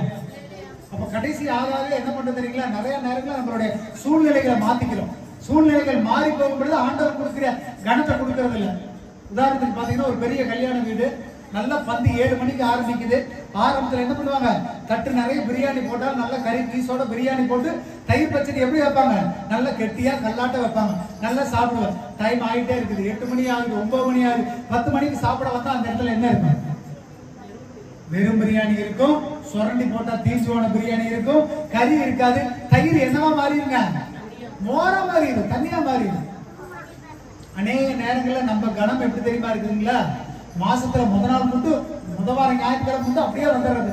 அதுக்கப்புறம் பார்த்தா போக போக பார்த்தா ஞாயிற்றுக்கிழமையும் தெரியாது, திங்கக்கிழமையும் தெரியாது, சனிக்கிழமையும் தெரியாது, கண்ணை கட்டு விட்ட மாதிரி ஓடிக்கிட்டே இருப்போம். ஏன் கையில என்ன இல்ல? என்ன இல்ல? காசு இல்ல. தேவனா பார்த்து கொடுக்கலன்னு சொன்னா, காசு இருந்தாலும் நல்லா சாப்பிட முடியாது, காசு இருந்தாலும் நிம்மதி இருக்க முடியாது. நிறைய நேரங்களில் நம்ம வாழ்க்கை இருளடைஞ்சு போயிருது, போக போக குறைஞ்சு போயிருது. ஆனா ஆண்டவர் அப்படி பண்ணுகிறவர் கிடையாது. யாக்கோபின் சந்ததியா உங்களை கனப்படுத்தணும்னு சொன்னவர் எப்படி தெரியுங்களா? இந்த இதுக்கே நான் ஒரு உதாரணம் கொடுக்குற பாருங்க. கானா ஒரு கல்யாணத்துல ரசம் தீர்ந்து போச்சு. கடைசி ஆகும்போது அந்த ரசம் தீர்ந்த ரசத்தை டைல்யூட் பண்ணி தண்ணி ஊற்றி தான் கொடுத்துருக்கோம். ஆனா ஆண்டவர் கொடுத்த ரசம் எப்படி இருந்ததா? மொத ரசத்தோட டேஸ்டா இருந்ததாம். ஆண்டவர் குறைவே வைக்க மாட்டாருங்க. ஆண்டவர் பத்திரிகைங்கிறக்காக மாற்றவர் கிடையாது. முன்னிலைமை காட்டிலும் பின்னிலைமை ஆசீர்வதிக்கிறவர். அல்லேலூயா. உங்களை கனப்படுத்துகிறேன்னு சொன்னா நிச்சயம் கனப்படுத்தியே தீர்வார். அவர் சொன்ன வாக்கு ஒரு நாளும் பொய்யாது. ஆனா நீங்க ஆண்டவரை கனப்படுத்துறீங்களா? அதை கேட்டுக்கீங்க. 1 சாமுவேல் 2வது அதிகாரம் 30வது வசனம். ஆகையால் இஸ்ரவேலின் தேவனாகிய கர்த்தர் சொல்லுகிறதாவது, உன் வீட்டாரும் உன் பிதாவின் வீட்டாரும் என்றைக்கும் என் சந்நிதியில் நடந்து கொள்வார்கள் என்று நான் நிச்சயமாய் சொல்லியிருந்தோம். இனி அது எனக்கு தூரமாய் இருப்பதாக. என்னை கனம் பண்ணுகிறவர்களை நான் கனம் பண்ணுவேன், என்னை அசட்டை பண்ணுகிறவர்கள் கனஈனப்படுவார்கள் என்று கர்த்தர் சொல்கிறார். ஆமென். அல்லேலூயா. ஆண்டவர் உங்களை கனப்படுத்தினது உண்மைதான். யாக்கோபின் சந்ததியாக உங்களுக்கு கனத்தை கொடுத்திருக்கிறார். நம்மளும் அவரை கனப்படுத்த கற்றுக் கொடுத்திருக்கிறார். ஆனா கடைசி காலத்துல எல்லாம் அந்த வாக்குத்தத்தையே பிடிச்சிட்டு இருக்க முடியாது. ஆண்டவர் சொல்றாரு, நான் உங்க வாக்குத்தத்தம் பண்றது உண்மைதான், ஆனால் இன்னைக்கு நான் உங்கள்கிட்ட ரொம்ப நாள் இருக்க போறது இல்லை. ஏன்னா நீ என்னை அநேக நேரங்களில் கனவீனப்படுத்தின, என்னை கனப்படுத்துகிறவனை நான் கனப்படுத்துவேன். வாசிங்க. என்னை அசட்டை பண்ணுகிறவர்கள் கனவீனப்படுவார்கள். அல்லேலூயா. அப்போ ஒன்று தெரிஞ்சுக்க, இந்த பூமியில வாழும் பொழுது நம்ம 4 பேருக்கு முன்னாடி கௌரவமா வாழணும், உயர்வா வாழணும், மற்றவங்களை நம்ம கனப்படுத்தோம்னு நினைக்கிறோம். ஆனா நீங்க எங்கேயாவது விருந்து போனீங்க, சங்கடப்பட்டீங்க, கனவீனம் அடையறீங்கன்னு சொன்னா நீங்க பரிசுத்தமா இல்லைன்னு அர்த்தம். ஆண்டவருக்கு கனம் செலுத்தலின்னு அர்த்தம். ஆண்டவர் உங்களை கனப்படுத்தலின்னு அர்த்தம். ஆண்டவர் கனப்படுத்தாத ஒரு மனுஷனை பூமியில எவனாலையும் கனப்படுத்தவே முடியும். இல்லையா? சொல்லுங்க. ஆண்டவர் கனப்படுத்த முடியாத மனுஷனை பூமியில எவனாலையும் கனப்படுத்த முடியாது. அப்ப நீங்க கனவீனப்பட்டு போகிறீங்கன்னா ஆண்டவர் கொடுக்க வேண்டிய கனத்தை நீங்க கொடுக்கல. ஆண்டவரும் உங்களை கனப்படுத்த விரும்பல. அதனாலதான் நீங்க கனவீனம் அடைகிறீங்க. அல்லேலூயா. ஆண்டவர் கனவீனம் பட்ட வச்சுட்டாருன்னு சொன்னா நம்மளால இந்த பூமியில உயிர் வாழவே முடியாதுங்க. பாக்குறவங்களாம் திட்டுவான், பாக்குறவங்களமா ஏளனமா பேசுவான். நம்ம வாழ்க்கை ரொம்ப மோசமான நிலைமைக்கு தள்ளப்படும். அல்லேலூயா. ஆண்டவரை கனப்படுத்தினீங்கன்னா ஆண்டவர் பூமியில வாழும் பொழுது சுற்றி இருக்கிறவர்கள் மத்தியில ஆண்டவர் உங்களை பிரகாசமாக வைப்பார், ஒளியாக வைப்பார். பிதாவின் இடத்துல உங்களை கனப்படுத்துவார். காரணம் என்னங்க? நீங்க பூமியில அவருடைய நாமத்தை சொல்லி அவருடைய நாமத்தை பிரஸ்தாபப்படுத்தும் பொழுது பிதாவிடத்துல நான் உன்னை மகிமைப்படுத்துவேன் ஆண்டவர் சொல்றார். இல்லையா? அப்ப கனம் பரத்துல இருந்து தான் உங்களுக்கு வரணும். நீங்களும் ஆண்டவருக்கு கணத்தை செலுத்துகிறவர்களா இருக்கணும். அல்லேலூயா. மார்க் 7வது அதிகாரம் 6வது வசனம் 7வது வசனம் வாசிங்க. அவர் பிரதியுத்தரமாக, இந்த ஜனங்கள் தங்கள் உதடுகளினால் என்னை கனம் பண்ணுகிறார்கள். இந்த ஜனங்கள் தங்கள் உதடுகளினால் என்னை கனம் பண்ணுகிறார்கள். அவர்கள் இருதயமோ எனக்கு தூரமாய் இருக்கிறது. அல்லேலூயா. சும்மா வாய்க்கு வந்து நம்ம பேசிக்கிறது என்னங்க, ஸ்தோத்திரம் ஸ்தோத்திரம், ஆண்டவர் ஆண்டவர், அப்பா எங்க ஆண்டவர் தாங்க எனக்கு எல்லாரும். ஆனா இறுதி எங்க இருக்குதாமா? அன்னைக்கு அந்த வீட்டுக்கு போலாம், இன்னைக்கு இந்த சைடு போலாம், நாளைக்கு அங்க போலாம். இறுதியா ஆண்டவர் மேல பற்றுதலா இல்லையா? வாசிங்க. மனுஷனுடைய கற்பனைகளை உபதேசங்களாக போதித்து வீணா எனக்கு ஆராதனை செய்கிறார்கள் என்றும் எழுதியிருக்கிற பிரகாரம் மாயக்காரராகிய உங்களை குறித்து ஏசாயா நன்றாய் தீர்க்கதரிசனம் சொல்லி இருக்கிறார். நம்ம பண்ற ஆராதனையில எப்படி இருக்குதாமா? வீணான ஆராதனைங்கிறார். காரணம் என்ன தெரியுங்களா? நம்ம அவருக்கு கனம் செலுத்துறது கிடையாது. கனம்னா என்னங்க? சரியான நேரத்துக்கு ஆராதனைக்கு வரோம்னா அது கனம், சரியான நேரத்துக்கு ஜெபிக்கணும்னா அது கனம், இத்தனை மணிக்கு உள்ள வரோம்னா அது கனம். ஆண்டவர் கொடுக்கிற கனத்தை விட்டு போட்டு நீங்க வர்றதெல்லாம் வீணுன்றார். நம்ம உண்மையா ஆண்டவருக்கு கனம் செலுத்துறோமா? ஆண்டவருடைய சமூகத்துல காத்திருக்கிறோமா? ஆண்டவருடைய சமூகத்துல ஜெபிக்கிறோமா? நேரம் கிடைக்கும் போது ஜெபிக்கிறது, நேரம் இல்லைன்னா விட்டுட்டு போயிடுறது, அது கிடையாது ஆண்டவர் கொடுக்கிற கனம். ஆண்டவர் இதை நீங்க நல்லா புரிஞ்சு கொள்ளணும். இதை கடமையா நீங்க செய்யறீங்கன்றார். சொல்ற கற்பனைகளா செய்யறீங்கன்றார். கடமை, கற்பனை, பணம் இதெல்லாம் வேற. இது எல்லாத்தையும் தாண்டி கனம்னு ஒன்று இருக்குது. அதை தான் ஆண்டவர் எதிர்பார்க்கிறார். இல்லையா? சும்மா வாயில துதி செலுத்தி முட்டிக்கால போட்டு ஜெபம் பண்ணி 2 பாட்டு பாடிட்டு போறது ஆண்டவர் சொல்ல நீ வீணா ஆராதனை பண்றேன்றாரு. ஆண்டவருக்கு தேவை கனம். கனம்னா என்னன்னா பர்ஃபெக்டா இருக்கணும். அது நடக்கணும்னா நடக்கணும், செய்யணும்னா செய்யணும், பரிசுத்தமா இருக்கணும்னா பரிசுத்தமா இருக்கணும். அதுதான் கனம். இல்லையா? ஆண்டவருக்கு கனத்தை செலுங்க. ஆண்டவருக்கு வெறும் பணத்தை மட்டும் கொடுத்து ஏமாத்தணும்னு நினைக்காது. ஆண்டவருக்கு கனத்தை செலுத்துங்க. ஆண்டவருக்கு வீணாய் ஆராதனை செய்யாதீங்க. அப்ப ஆண்டவர் சொல்றாரு, ஆண்டவர் வரும் பொழுது ஒரு ஏழை ரூபமா தான் வந்தார். அதற்காக அவர் கனம் செலுத்தாம போலாமான்னா கிடையாது. அவருக்கு கனம் செலுத்துவதுதான், உலகத்தில் இருக்கிற எல்லா ராஜாக்களுக்கு கனம் செலுத்துவதை பார்க்கிறோம், அவருக்கு கனம் செலுத்துவதுதான் சிறந்தது. ஆண்டவர் வேளாண்மையில நிறைய சொல்லப்படுகிறது. தகப்பனையும் தாயும் கனம் பண்ணி, உன் பிறப்புகளை கனம் பண்ணு, கூட வேலை செய்கிறவர்களை கனம் பண்ணு, விதவைகளை கனம் பண்ணு, நிறைய இடத்துல சொன்ன கருத்தை அவரை கனம் பண்ணுன்னு சொல்ல விட்டுருப்பாரா? அவரை கனம் பண்ணுவதற்கு முதலாவது உங்களோட அர்ப்பணிப்பு தேவை. இரண்டாவது உங்க தசம பாகம் காணிக்கையினால அவர்களை கனம் பண்ண வேண்டும். அல்லேலூயா. கனம்ங்கிறது குறைவா இருக்கக்கூடாதுங்க, முழுமையா இருக்கிறது தான் கனம். குறைவா இருக்கக்கூடாது. ஒருத்தருக்கு போடக்கூடிய சாலு அது கோடி ரூபாவா இருக்கட்டும், அதுல ஓட்டை இருந்ததுன்னா அந்த சாலுக்கு மதிப்பு இருக்குமா? உங்களுடைய விசுவாசமும் உங்களுடைய ஜெப வாழ்க்கையும் ஓட்டை இருந்ததா தான் இருக்கு. சரி பண்ணிக்கணும். அதை கர்த்தர் விரும்புறதில்லை. ஆண்டவருக்கு தேவை விலை உயர்ந்தது இல்ல, கனம் நிறைந்தது. சொல்லுங்க, ஆண்டவருக்கு தேவை விலை உயர்ந்ததல்ல, கனம் நிறைந்தது. ஸ்தோத்திரம். கண்கள் முழுவதும் எழுதுங்க. ஸ்தோத்திரிக்கிறோம் ஆண்டவரே, ஸ்தோத்திரிக்கிறோம் ஆண்டவரே, ஸ்தோத்திரிக்கிறோம் ஆண்டவரே. நல்ல தகப்பனை துதிக்கிறோம். இந்த ஆசீர்வதிக்கப்படுகிறான் ஆண்டவரே. நல்ல ஓய்வு நாளுக்காக நன்றி. கர்த்தர் ஆண்டவரை மட்டும் எங்களை தாங்கி வழி நடத்தி பாதுகாத்து ரட்சித்த கிருபைகளுக்காக ஸ்தோத்திரிக்கிறேன். வந்த பிள்ளைகள் ஒவ்வொருவரையும் ஆசீர்வதிங்க. நாங்க கேட்ட செய்தியின் பிரகாரம் கர்த்தாவை எங்களை ஒரு விஷயம் கழுவி சுத்திகரித்து கர்த்தாவை நாங்கள் உமக்கு கனம் செலுத்துகிறவர்களாய் மாற்ற மாட்டோம். நாங்கள் ஏனோ தானோ வாழ்க்கையை ஓடிக்கொண்டு இருக்காதபடி கர்த்தாவை நாங்கள் உங்களுடைய ஆண்டவரை ஸ்தோத்திரம், நீர் கற்றுக் கொடுத்த வழிகளை தவறாய் நாங்கள் செய்யாதபடி கர்த்தாவை நாங்கள் உங்களுக்கு கனம் செலுத்துகிறவர்களாக இருப்போம். ஆண்டவர் நாங்கள் ஆண்டவரை செலுத்துகிற கனம் உங்களுடைய பார்வைக்கு அருமையா இருக்கட்டும். கர்த்தர் கிருபை பாராட்டுங்க. அந்த பிள்ளைகளை ஆசீர்வதிங்க. தேவ சமாதானம், அன்பு, தயவு, சந்தோஷம் ஒவ்வொருத்தருமே தங்கியிருங்க. வருகிற வாரம் முழுவதும் பாதுகாத்துக் கொள்ளுங்க.